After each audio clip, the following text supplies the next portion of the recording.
안녕하세요. 부자오빠입니다. 오늘은 공감가 하는 댓글이 있어서 여러분들께 좀 소개를 시켜드릴까 합니다. 부자오빠님, 제가 왜 TQ와 속슬이란 종목을 선택한지 아시나요? 여기서 말하는 TQ는 나스닥 100 3배짜리인 TQQQ, 그리고 속슬은 필라델피아 반도체 3배짜리 SOXL의 일종의 애칭입니다.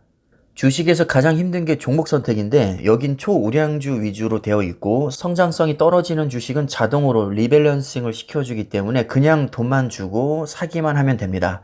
또 이 종목은 인기가 많아서 수많은 유튜버들이 기술 분석 및 시장 분석을 해주는데 사실 그보다 중요한 것은 나스닥이나 필라델피아 반도체 우상향에 대한 믿음, 그리고 401k 퇴직연금에 대한 믿음이라고 생각을 하고 계신 것 같습니다. 저도 동의합니다.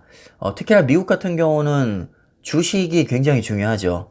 우리나라 같은 경우는 대부분의 자산이 부동산에 쏠려 있다 보니까 부동산 정책에 따라서 표심이 좀 많이 갈리게 됩니다. 하지만 미국은 우리나라와는 반대로 부동산보다는 주식 비중이 높기 때문에 주식이 박살나면 지지율도 떨어지게 됩니다. 당연히 다음 선거에서 당선될 가능성이 낮아지겠죠.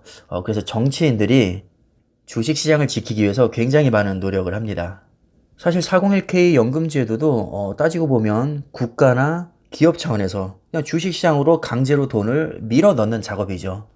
돈이 계속해서 들어오니까 당연히 주가도 상승할 가능성이 높아지고 또 더구나 전 세계 시장의 50% 이상을 미국 증시 혼자서 차지하고 있습니다. 또 세계를 바꾸는 혁신적인 기업이 대부분 미국에 몰려 있기도 하죠.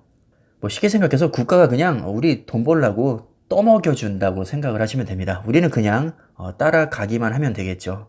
실제로 최근 5년간의 성과를 보면 속슬, 즉 SOXL이 약 279%, TQQQ가 284%, 애플 284%, 애플과 TQ, 그리고 속슬의 수익률이 거의 비슷합니다.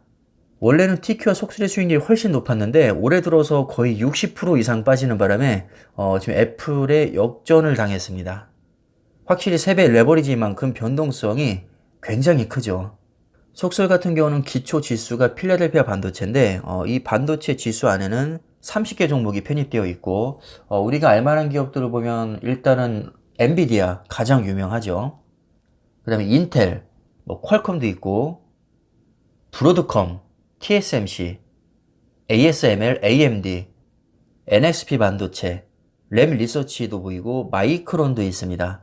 이렇게 30기업을 모아놓고 평균을 내서 그것을 지수화시킨 게 필라델피아 반도체고 그 움직임을 그대로 따라가게 만든 ETF가 SOXX, 그리고 SOXX를 양의 3배수로 추정하는 ETF가 바로 속슬입니다. 그러니까 어떻게 보면 양면성이 있죠. 세계적인 반도체 기업 30개를 모아놨으니까 굉장히 안정적인 것처럼 보이지만 3배 레버리지로 따라가기 때문에 변동성이 너무 큽니다.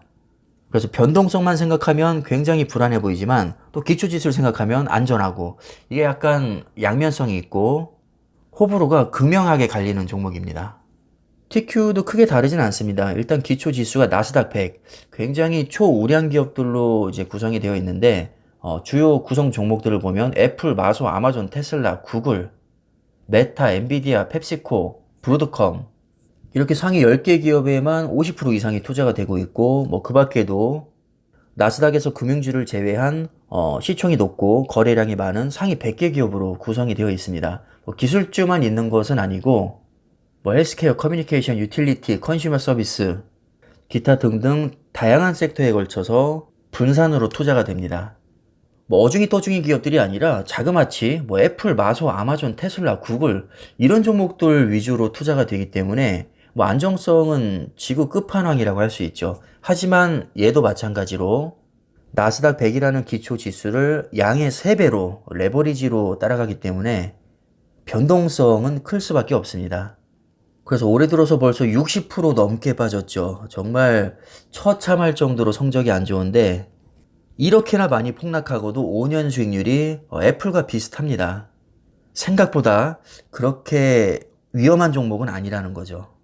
근데 사실 이 위험이라는 기준이 워낙에 주관적이라 어떤 사람에게는 굉장히 위험할 수 있고 또 어떤 사람에게는 굉장히 안정적이고 매력적으로 느껴질 수도 있을 겁니다.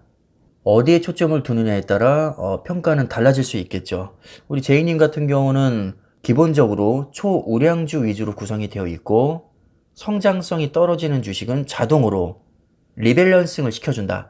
즉 현찮은 기업들은 탈락을 시켜버리고 새로 치고 올라오는 기업들은 다시 편입을 시켜서 항상 최상의 컨디션을 유지시켜 준다는 겁니다. 이게 ETF의 가장 큰 장점이죠. 뭐 예를 들어서 넷플릭스가 고점 대비 70% 폭락을 했는데 물론 이 안에 넷플릭스가 들어가 있죠. 하지만 넷플릭스가 차지하는 비중이 그렇게 크지 않기 때문에 70% 폭락장을 얻어봐줘도 타격이 그렇게 크진 않습니다. 나머지 99개 종목이 든든하게 버텨주고 있기 때문이죠.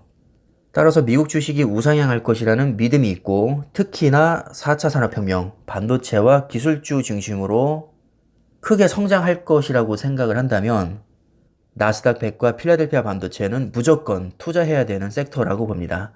조금 더 욕심을 내보자면 이왕이면 나는 3배로 먹겠다. 자, 그런 분들이 속슬과 TQ에 보통 투자를 하죠. 저도 그 중 한 명입니다.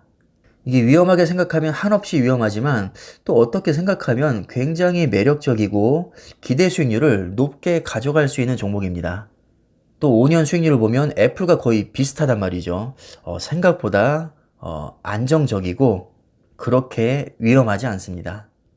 TQ와 속슬에 투자하고 계신 분들에게 오늘 영상이 조금이나마 도움이 되셨으면 좋겠습니다. 그럼 영상 마무리하겠습니다. 감사합니다.